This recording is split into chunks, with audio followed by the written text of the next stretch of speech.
কিন্তু আইসি হওয়া লাগবে আবার নিরপেক্ষ। সে যদি আবার এই জাহাঙ্গীরনগর ভার্সিটির এই ভিসির মতো উল্টো পাল্টা হয়, তাহলে ফল গণনা করতে কয়দিন লাগবে? 3 দিন। কি আল্লাহর ওলি আমরা পেয়েছি গো! 11,000 ভোট বলতে যদি 3 দিন লাগে, ওনার কাছে আমেরিকা থেকে, ভারত থেকে, লন্ডন থেকে কোনো বার্তা না আসলে উনি কিছুই বলতে পারে না। বলেন সুবহানাল্লাহ। আমরা এইরকম আইসি চাবো না, চাবো একদম যিনি মন থেকে মানবতার জন্য সব মানুষকে নিয়ে কাজ করতে পারবে, এরকম মানুষকে আমরা সামনে চাবো। এই জন্য প্রশাসন তাদের আইসির কথা মতো যদি চলে না, দেশ ঠান্ডা করতে 5 বছর লাগবে না, 3 ঘন্টায় ওরা ঠান্ডা করে ফেলবে। কারণ এগুলো তো আমি বাইরের দেশে যেয়ে দেখিয়ে এসেছি। সিঙ্গাপুরে পুলিশ নেই, সেখানে আমেরিকায় পুলিশ নেই, সেখানে এই যে মালয়েশিয়া পুলিশ নেই, ঠান্ডা করে রেখেছে। শুধু আইনটা প্রয়োগ আছে এই কারণে। কোন জায়গায় কোন রোগের কোন ঔষধ দেওয়া লাগে এটা সব চাইতে ভালো জানে কে? বলেন বলেন। ওই সব ঔষধের ভেতরে দেওয়া আছে।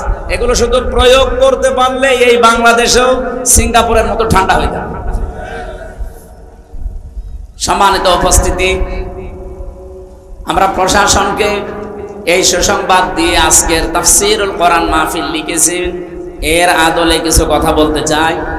আল্লাহ যেন আমাদেরকে অল্প সময়ে এই নির্ধারিত তেলাওয়াতকৃত আয়াতের যে বিধানাবলী আছে এগুলো জেনে আমল করার সুযোগ দান করেন। আমিন। দরুদ আর সালাম পাঠ করছি রবিউল আউয়াল মাসের আজকে 19 তারিখ। আর মাত্র 11 দিন পরে মাসটা চলে যাবে। কিন্তু যেটা দিতে এসেছিল এই মাস আমাদের, আমরা কিন্তু নিতে পারিনি। আমরা কি নিয়েছি? মিলাদ দেয়, হয়তো মিলাদুন নবী পালন করি আমরা। পৃথিবীতে 2টা ঈদ আছে, ঈদুল আযহা, ঈদুল ফিতর। এর বাইরে কোনো ঈদ নেই। সে মিলাদুন নবী বলেন আর অন্য নবী বলেন।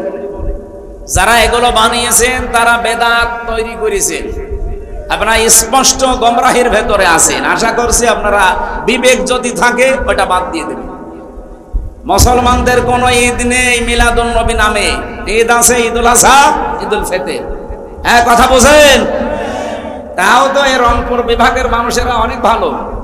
চট্টগ্রামে, সিলেটে যেয়ে দেখেন, কেউ মিলাদ দেশে 5 দিন, 7 দিন, 19 দিন, কেউ 63 দিন একাধারে মিলাদ চলছে। অথচ এর অস্তিত্বই নেই। আপনি যদি মিলাদও পড়ে থাকেন, মিলাদ মানে বিলাদুন থেকে, বিলাদুন মানে জন্ম। এর বাংলা অর্থ হচ্ছে জন্ম বৃত্তান্ত আলোচনা করা। আপনি রাসূলুল্লাহর জন্ম বৃত্তান্ত আলোচনা করেন, সেখান থেকে যেটা নেওয়ার ওইটা নেন। কি নেবেন? আপনি রাসূলুল্লাহর মিলাদ পড়ছেন মনে করেন, আমি আপনাকে নিষেধ করেও তো ঠেকাতে পারছি না, করেন। এখান থেকে যেটা নেবেন 27টা বিষয় নেওয়া যায়। এর প্রথম নাম্বারে নেওয়া লাগবে হক। কি বললাম? বলেন বলেন।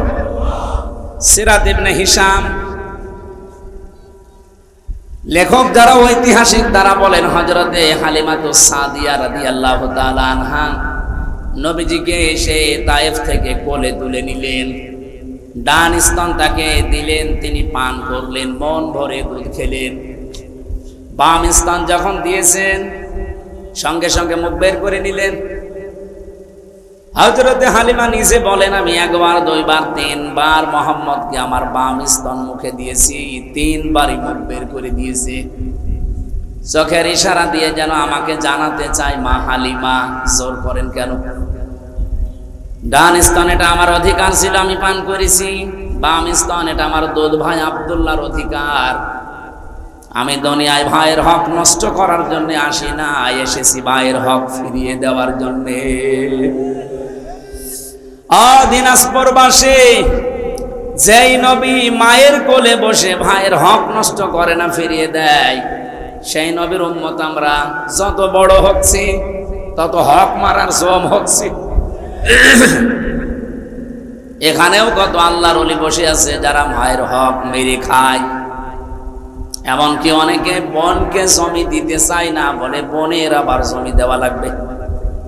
এদিক ওদিক করে মাঠের জমি যদি দেয়, বাড়ির সম্পদ দিতে চায় না, বলে বাড়িরটাও দেওয়া লাগবে। বাড়িটা দেওয়া লাগবে মানে তোমারে জন্ম দিয়েছে তোমার বাবা, আর ওইটা ডাউনলোড করে নিয়ে এসেছে। ওইটাও যদি বাবার জন্ম হয়ে থাকে তারে দেবেন না কেন? কোরআনের নির্দেশ ছিল ইউসিকুমুল্লাহু ফি আওলাদিকুম লিযযাকারি মিসলু হাযযিল উনসায়াইন। আমি আল্লাহ তোমাদেরকে উপদেশ দিলাম, নসিহত করলাম, আদেশ করলাম এইটা যে এক ছেলে সম্পদের যা পাবে দুই মেয়ে তাই পাবে। এখানে কি মাঠের সম্পদ পাবে, বাড়ির সম্পদ পাবে না, এমন কথা আছে? সুতরাং যারা শরিক মেরে খান, শরিককে ফাঁকি দেন, আমার মনে হয় এই ওয়াজ এলাকায় না করাই ভালো। এই এলাকায় তো সব নেই, আছে। যদি কেউ এরকম করে থাকেন, আপনাকে আমি সতর্ক বাণী শোনাচ্ছি, ফেরত দিয়ে দেন, নাই তো ওই দিন থেকে আপনার ইবাদত কবুল বন্ধ হয়ে আছে। এমনকি যখন মারা যাবেন আপনি বেঈমান হয়ে মরবেন, ঈমান পাবেন না। এখানে হয়তো হাজারো মানুষ আছে, এই জন্য আপনি লজ্জা পাচ্ছেন, হাত তুলবেন না। কিয়ামতের দিন আপনার কপালে লেখা থাকবে যে আপনি শরীক ফাঁকি দিয়েছেন। বলেন নাউজুবিল্লাহ। কোন পাপীকে তার পাপ সম্পর্কে আল্লাহ কিয়ামতে জিজ্ঞাসা করবে না। ইয়ারাফুল মুজরিমুনা বিসিমাহুম ফায়ুখাযু বিন নাওয়াসি ওয়াল আকদাম। জবান খুলে বলেন ফাবি আইয়ি আলাই রাব্বিকুমা তুকাদ্দিবান। কিয়ামতের দিন পাপিষ্ঠ যারা, তাদের চুল ধরে আর কদম ধরে আল্লাহ টান দিয়ে জাহান্নামে নিয়ে যাবে। কোন পাপীকে আল্লাহ জিজ্ঞাসা করবে না এই পাপ করেছিলি, না। তার এই 3.5 হাত বডির ভেতরে ওই পাপের চিহ্ন আল্লাহ ফুটিয়ে তুলবে। মানুষের বিচার আর আল্লাহর বিচারের ভেতরে পার্থক্য এইটাই। জজ সাহেব আমার সম্পর্কে কিছু শাহিদ রাওয়াহ ইবনে মাজাহ وقال تعالى في شان حبيبي وما زادهم إلا إيمانا وتسليما اللهم صل على محمد وآله وصحبه وبارك وسلم الحمد لله। বাংলাদেশের ঐতিহ্যবাহী জেলা দিনাজপুর, রানীর বন্দর এতিমখানা ওয়া হাফিজিয়া মাদ্রাসার উদ্যোগে 44তম ঐতিহাসিক তাফসীরুল কোরআন মাহফিল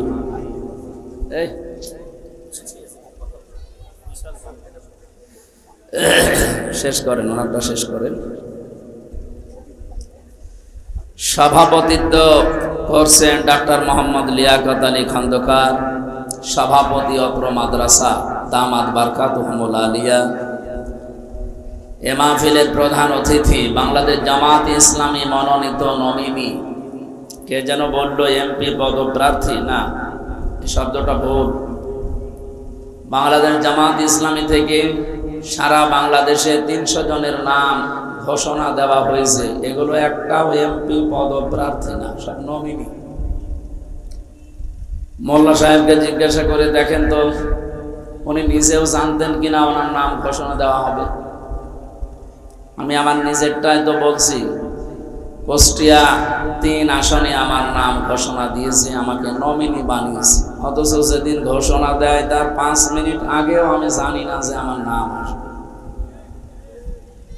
এটাই বাংলাদেশ জামাত ইসলামের মুআজিজা। আপনি চিন্তা করেন এই সংসা বিক্ষুব্ধ পৃথিবীতে, এই ফিতনার জামানায় মানুষ অনেকে পাগল হয়ে যায় এই পদ পাওয়ার জন্য।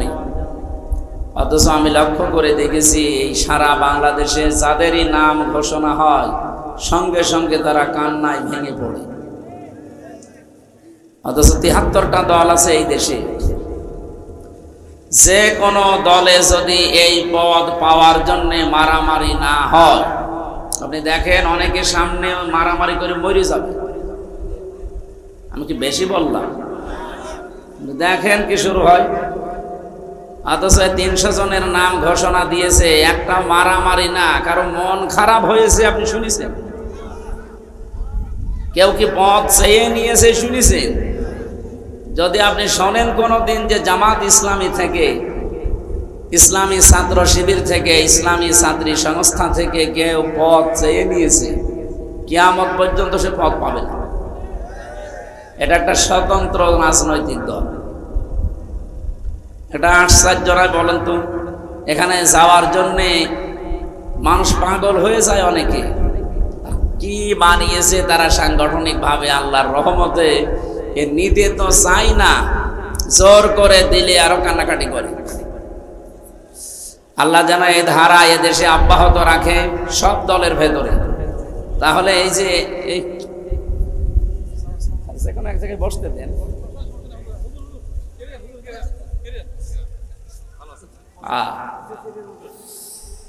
আমাদের এখানে যারা আলোচনা রাখলেন, যেহেতু উনি প্রধান অতিথি, বাংলাদেশ জামাত ইসলামী মনোনীত এই আসনের জন্য নমিনি, আল্লাহ রাব্বুল আলামিন তার গোলামকে সফলতার স্বর্ণ শিখরে যেন পৌঁছিয়ে দেন। উনি যে উপজেলা চেয়ারম্যান ছিল, আপনারা আজ পর্যন্ত পেয়েছেন যে উনি 1 টাকা দুর্নীতি করেছে? আপনাদের তো এ জেলায় অন্তত আর প্রমাণ দেওয়া দরকার নেই। সুতরাং দল মত জাতি বর্ণ ধর্ম নির্বিশেষে আশা করছি আপনারা সমর্থন জানাবেন, কারণ উনি প্রমাণিত একজন মানুষ যে ওনার দ্বারা দুর্নীতি হয়নি, সামনে হবেও না ইনশাআল্লাহ। আর উনি করতে পারবে না, তার পেছনে ক্যামেরা ফিট করা আছে বাংলাদেশ জামাত ইসলামী। আপনি জানেন আমিরে জামাত জানিয়েছেন এই দেশদের যে বাংলাদেশ থেকে জামাত ইসলামের পক্ষ থেকে কেউ যদি এমপি হয়, মন্ত্রী হয়, ওর 5 বছরে 1 টাকা বাড়বে না, যা আছে আরো কমে যাবে। আমার মনে হয় অন্য কোনো দলের লোক যদি এ ঘোষণা দেয়, ওই দল থেকে কেউ এমপি দাঁড়াবে না, বলবো ঝামেলা করে আমার দরকার নেই। কিন্তু আমরা এটাকে শুধুমাত্র নির্বাচন মনে করি না, আল্লাহর কসম এটা আমরা ইবাদত মনে করি।